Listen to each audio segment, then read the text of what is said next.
Lay out craft paper, tape together enough pieces to cover the area needed for your acoustic panel kit.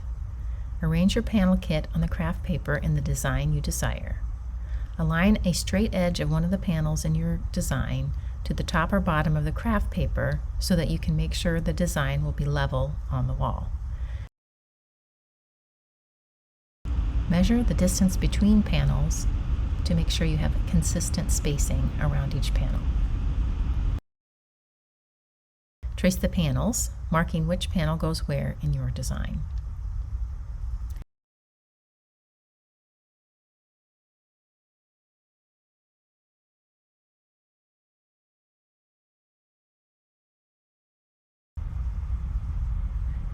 With a pencil, draw a level line on the wall at the height you want the bottom or top of your design. You could also use a vertical line if your design has a panel that will align in that direction.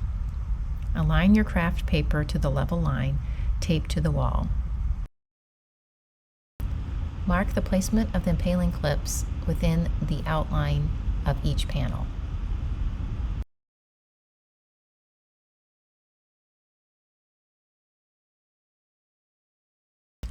Affix the impaling clips to the wall within the outline of the panels. We recommend 3 impaling clips for triangles, hexagons, and circles, and 4 impaling clips for squares and rectangles. Push the panels onto the impaling clips within the outline you traced on the craft paper.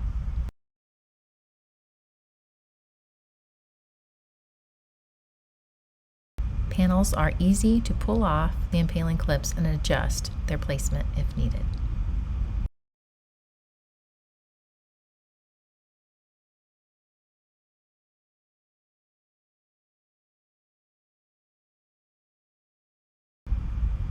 Once you have all the panels on the wall, carefully begin removing the craft paper.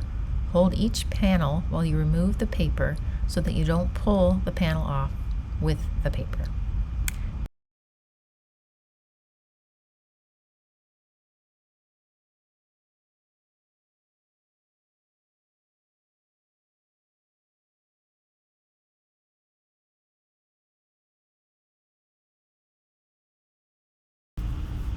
And that is all it takes to install Acoustic Design Works panel kits.